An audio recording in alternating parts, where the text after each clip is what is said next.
Ladies, gentlemen, boys and girls, dudes and dudettes, the sexy and the not so sexy, big children and little, I am the novelist, author, poet, Lamont Anthony Wright, also known as Graffiti Bleu. Turn this down. What's good, fam? I'm not going to take too much of your time. This podcast is the Just My Thoughts podcast. It is just my thoughts. Sometimes I just write in my head. And I wanted to talk to you guys today about shooting your load off early. But this is in the realm of creativity, and this is strictly for my independent artists out there. Shooting your load off early. What do I mean by that? Of course, that statement is flooded in innuendo, right? You know what I mean? But it really, the innuendo is really the greatest metaphor for what I am talking about. Let me paint a picture for you to explain what I'm talking about. Many artists, especially in this social media likes, shares, and comments and follows and all of that stuff in this era, you know, a lot of artists, a lot of independent artists are really like content. Need to keep that timeline busy, need to let people know what's going on. And the busier I appear, or the artist rather, believes that that is good for the brand. And it kind of is, but not necessarily. And I will tell you why. A lot of artists are so in love with their creations. And I've said this before on this very podcast. Creators are like parents, and then they give birth to these creations, which are like children. And so they love their children.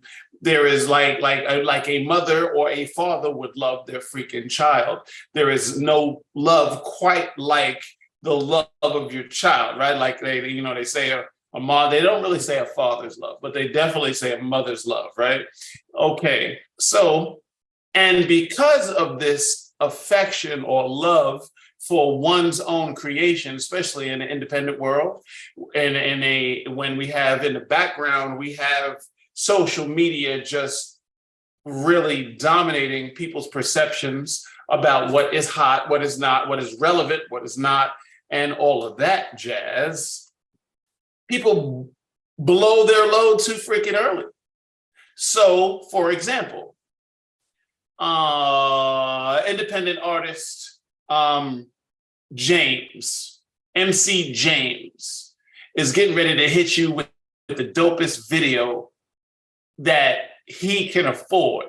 You know what I'm saying? He's got sponsors. He's creating a freaking movie. Videos popping. But what does James do? Or what does James's crew do? James, instead of just saying, hey, we shooting a video, it's gonna be crazy, look for it. You know what I mean? James buzzes his load off early. So James is sharing pictures behind the scenes of the video shoot, you know, showing all of the cast in the video shoot. Long before the video even drops, James has behind the scenes footage. Hell, one of James's entourage, they're on freaking Instagram Live with the video shoot. And you pretty much are watching the whole behind the scenes of the video shoot. You know everything that's almost going to happen in the video before the video drops. So then the video drops and no one is excited because you shot your load off too freaking early. Why am I going to take my time when I seen everybody you got in there? I understand the concept. You talked about it. You blogged about it. Your boys was YouTube live while you was rapping. MC James, you follow what I'm saying? We know all about it. So if I'm a fan, I might check the video out. But the casual passerby, why should the casual passerby get excited when I saw everything already. But it doesn't stop there. A lot of independent artists are so happy with the demo, they may release the demo on SoundCloud, YouTube, them rapping on whatever, that same verse. They rapping the verse before the verse even comes out. Okay, you could do that. I do that sometimes. Sometimes I test a song and I'll put a verse out that I have not necessarily recorded yet. I recorded it at the house. I recorded it here. You know what I mean? But by the time I get to the studio, I changed the verse. I just wanted to know if the concept worked for those loyal freaking fans, but it doesn't stop there. I ran a poetry venue, which I often talk about on this blog. And at the poetry venue, I would just charge them on your average night, $5 to get in the poetry venue. We always got a feature. We always got live music. We always got killers in the building. We always got spitters, $5. Well, there would always be 2 or 3 guys or girls on Facebook Live streaming the entire open mic segment. Even if they didn't know the people up there. So if you were an artist that came to my open mic and you needed content, and I'm an artist too, so I know how important it is to have some content for your brand. So I never got upset at people bringing cameras and whatnot to the venue to record their artists or whatever. You know what I mean? I'm like, please film it, shoot it, whatever. Just tag me in it or whatever. Tag Rhythm and Poetry, hashtag Rhythm and the letter N and poetry, and we freaking square. We good. But that's not what was always happening.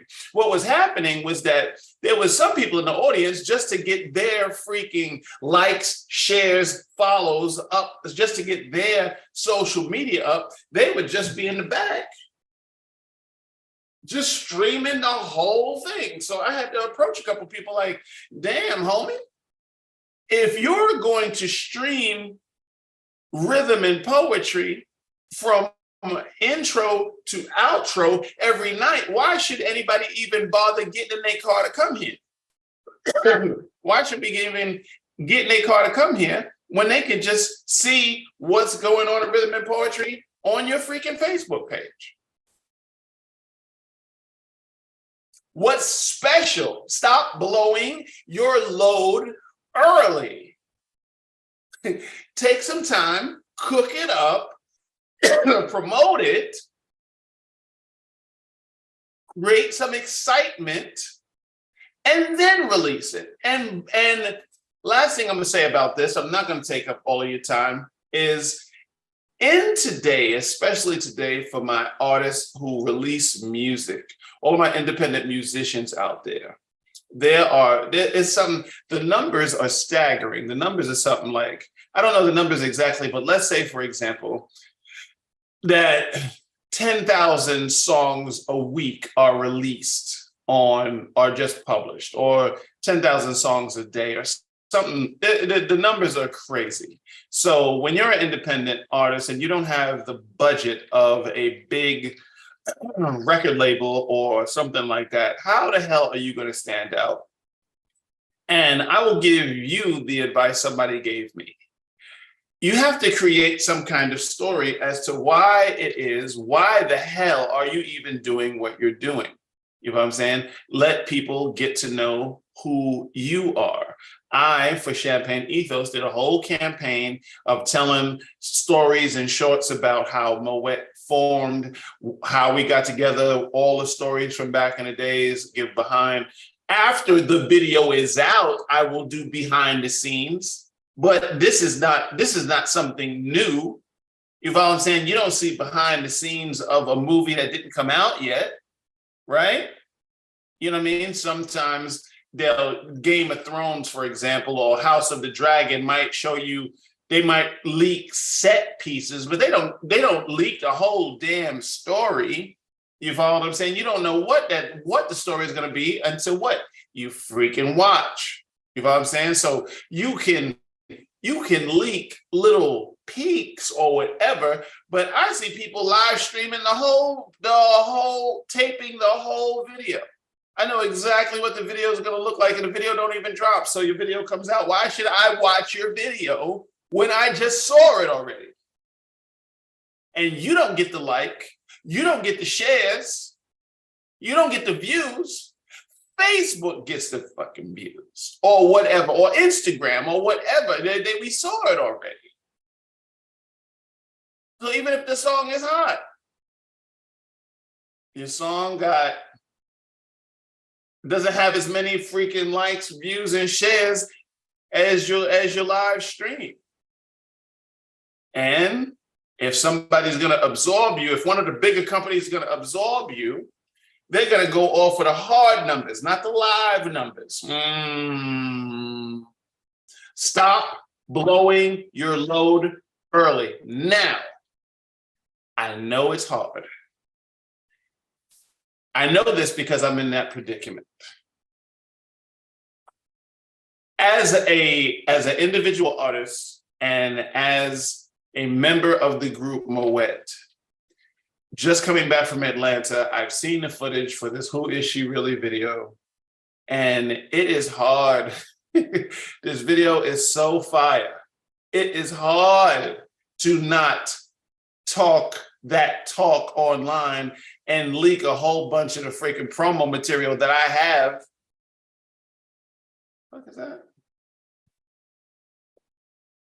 And leak a whole bunch of the promo material that I have for this video. Is difficult to not leak it. You follow what I'm saying? But I'm going for 100,000 views. I'm going for 100,000 streams. So I gotta just be patient. It's gonna drop November 10th, Veterans Day, Veterans Day, Veterans Day. Like, subscribe, and comment, and you'll get notified when it drops on Veterans Day, right on this channel. But it's hard. I can't blow my load early because I undermine all the work we've done. So I have to find another creative way, as you do, if you're an independent artist who gives a fuck.